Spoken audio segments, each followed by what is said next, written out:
अब इन लोगों ने एक दाव होता है कुल्हाड़ी की तरह, वो इन्होंने ऑर्डर किया था ऑनलाइन।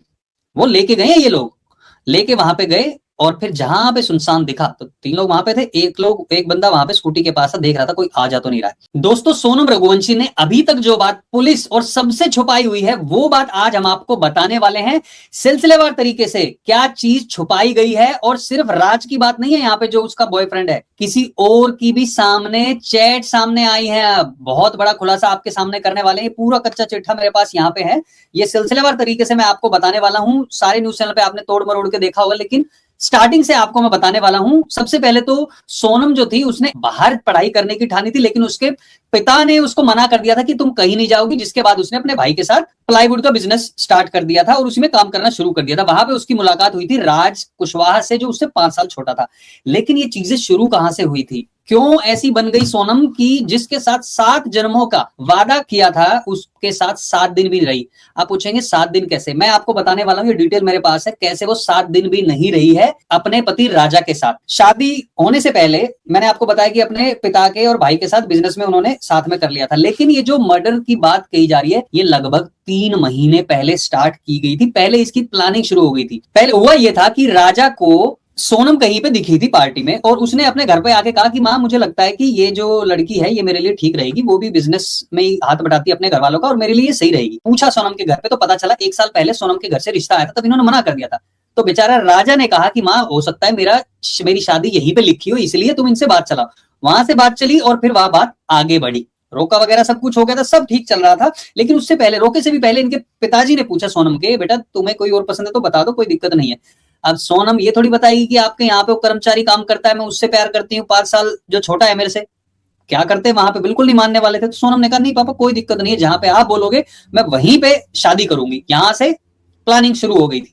उसके बाद नॉर्मली क्या होता है, जब ऐसे आप चाहे लव मैरिज हो या किसी भी तरीके के, लोग बातें भी करते हैं थोड़ी बहुत, पहले वाला जमाना नहीं रहा, तो बातें करनी स्टार्ट की। बातें जैसे ही राजा कहता था ज्यादा बात करने के लिए, हाय लो होती थी, उसके बाद वो कहती थी कि मुझे काम है। उसके उलट जब शादी करके आई थी पूरे दिन फोन पे रहती थी। आप सुनिए जरा, तो वो बात करने में भी इंटरेस्ट नहीं रहती थी। आपने कई वीडियोस देखी होंगी जिसमें भी वो अनइंटरेस्टेड सी नजर आ रही है, लेकिन उनके घर वालों का कुछ कहना और है राजा के। उन्होंने कहा वो ऐसे बिहेव कर रही थी जैसे बिल्कुल ही घुल मिल गई है। लेकिन असली बात यहां पे सामने आती है कि क्या इन दोनों के बीच संबंध बने थे। एक शादी हुई है, उसके बाद सुहागरात वगैरह होती है, तो वो संबंध की बात, वहां पर एक खेल खेला गया सोनम के द्वारा। सोनम ने वहां पर कहा कि मुझे थोड़ा सा टाइम चाहिए, 2-4 दिन चाहिए, और उसके बाद हम आगे बढ़ेंगे, मैं थोड़ी कंफर्टेबल हो जाऊं। अब राजा ने भी कहा कि ठीक है कोई दिक्कत नहीं है, कंफर्टेबल हो जाते हैं। इस ऐसे 4 दिन तक वो रही थी राजा के घर में, कुछ नहीं हुआ था। और इस दौरान उसने अपने बॉयफ्रेंड को मैसेज भी किया था राज को कि ये मुझसे नजदीकी बढ़ाने की कोशिश कर रहा है। तो उसने कहा इग्नोर कर। 4 दिन तक उसने कोशिश की, उसके बाद वो चली गई। जो 4 दिन के बाद अपने घर पे चली गई, मैरिज जो पगफेरा बोला जाता है, जिसमें बाद में जाके फिर लेके आते हैं।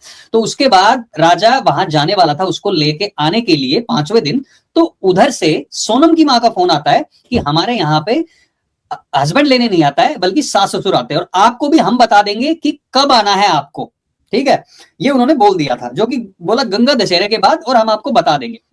शादी हो गई यहाँ पे, आपकी शादी हो गई, उसके बाद सीधा इन्होंने मना कर दिया। लेकिन एकदम से फिर जब प्लानिंग चल रही थी सारी, तो सोनम ने डिसाइड किया कि 18 तारीख को वो बोलती है कि हम घूमने जाएंगे। अब पैसों की बात भी आ रही है, मैं बीच में आपको बता देता हूं कि सोनम के पिता ने सोनम के अकाउंट में 20 लाख रुपए, 20 लाख रुपए डाले हुए थे और कहा था कि इसके अकाउंट में हमने पैसे डाले, उनके घर वालों को भी बताया हुआ था। इसलिए सोनम ने 18 को सोचा कैसे प्लानिंग करनी है। लगभग 10 लाख के आसपास तय हुआ था, और जिन लोगों को हायर किया था वो स्कूल के दोस्त थे।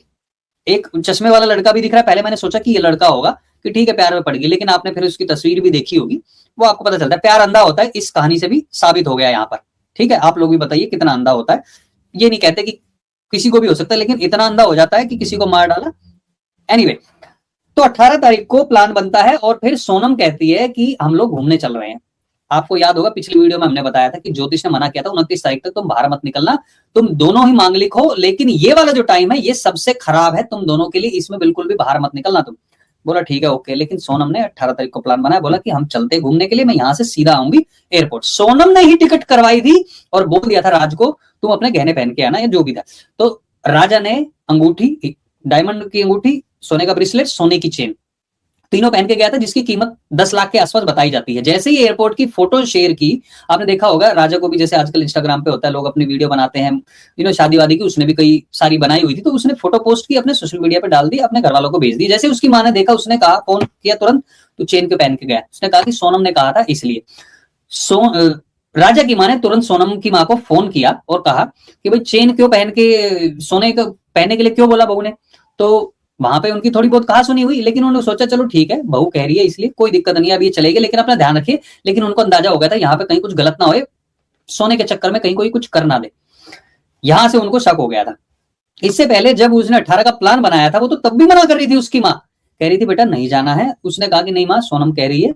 तो उन्होंने कहा कि चलो ठीक है, बहू का दिल रखने के लिए कोई बात नहीं, चले जाओ, लेकिन जल्दी आ जाना। तब बोल के क्या निकले थे वो, हम जा रहे हैं कामाख्या माता के दर्शन के लिए। तो घर वालों ने भी सोचा चलो ठीक है, अच्छी जगह पे जा रहे हैं, कोई दिक्कत नहीं है, 1-2 दिन में आ जाएंगे, माता रानी के दर्शन कर लेंगे। शादी के बाद तो ऐसा होता है ना, अपने माता के यहाँ जाते हैं, और भी जो भी जिनको भी पूछते हैं उनके यहाँ दर्शन वगैरह के लिए जाते हैं, ठीक है चले जाओ। वहां से फिर एकदम से उनको फोन आता है राजा के घर वालों को कि हम लोग जा रहे हैं शिलोंग, मेघालय की तरफ जा रहे हैं। अभी तो प्लान में ही नहीं था।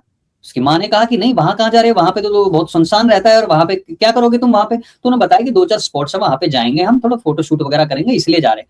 उसकी माँ ने फिर कहा जो चेन वगैरह पहनी है उनको निकाल देना जब ऐसी जगह पे जाओगे, क्योंकि रात का टाइम भी होता है और वहां पे पब्लिक भी कम रहती है और कुछ भरोसा नहीं है। तुम इधर नॉर्थ इंडिया की तरफ हो, ठीक है, यहाँ पे अलग बात होती है, लेकिन वहां पे बिल्कुल सुनसान जगह पे जाओगे तो, अभी तो खैर नॉर्थ इंडिया में भी जाते जाते कोई चेन तोड़ के ले जाता, कहीं किसी का भरोसा नहीं है। तो उन्होंने अपनी बेटे को कहा। अब 20 तारीख को कामाख्या माता के इन्होंने दर्शन किए, उसके बाद ये पहुंच गए वहां पे शिलोंग। अब 23 तारीख को जिस दिन मर्डर हुआ, उससे पहले क्या क्या चीजें हुई थी।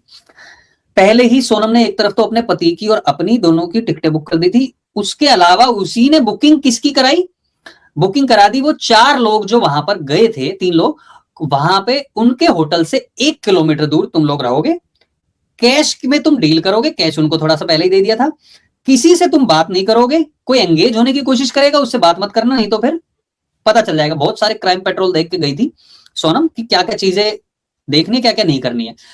अब पुलिस कैसे पहुंची है, एक एक पॉइंट में मैं आपको बताने वाला हूं कैसे पहुंची, लेकिन वहां पे इनकी सारी प्लानिंग हो गई थी। तो प्लानिंग के तहत ये 1 किलोमीटर दूर थे, और फिर 23 तारीख को फोन करती है सोनम अपनी सास को, कहती है माँ हमारा तो, मम्मी जी हमारा तो यहाँ ऐसे झगड़ा भी हो गया चाय वालों से, ये तो एक कहते हैं ना बेस तैयार करना कि यहाँ पे झगड़ा हो गया है, कहीं फिर घर वालों को लगे अच्छा झगड़े में कहीं किसी ने मार दिया क्या, वो सीन क्रिएट माइंड में चल रहा है, ठीक है।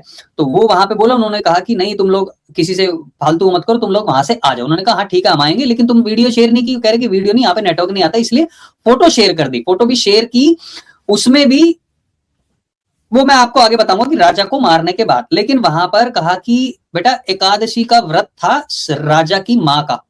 तो सोनम क्या कहती है, मैं यहाँ पे आई हुई हूं, इसका मतलब ये नहीं है कि मैं एकादशी के व्रत छोड़ दूंगी। एकादशी का व्रत इतना प्योर होता है, जो भी लोग करते हैं, हमारी मम्मी ने भी किया, आपकी मम्मी लोगों ने किया होगा, तो आप लोगों को पता ही होगा। It's not easy thing, easy not in the sense कि आप किस तरीके से खाना पीना वो करते हैं, लेकिन बहुत सारी उसमें नियम होते हैं।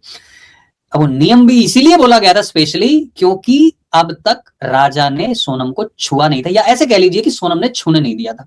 वहां पे वो अपडेट दे रही थी। अब बात ये आती है कि वो कॉन्टेक्ट कैसे कर रही थी। सोनम के पास थे 2 मोबाइल, एक मोबाइल जिससे सारे लोग जिसको जानते हैं, दूसरा मोबाइल मैंने कहा ना 3 महीने से ज्यादा पहले की ही ये प्लानिंग थी, तो दूसरा मोबाइल पहले लिया जा चुका था। दूसरे मोबाइल से अपने बॉयफ्रेंड से बात की जाती थी, और दूसरे मोबाइल से सारी चीजें प्लानिंग की जा रही थी कि जो 3 लोग थे उनको लोकेशन भेजी जा रही थी, अभी हम यहाँ जा रहे हैं, यहाँ जा रहे हैं, यहाँ जा रहे हैं, ताकि जहां पे भी मौका मिले वहीं पे राजा को मार दिया जाए, मौका देख के।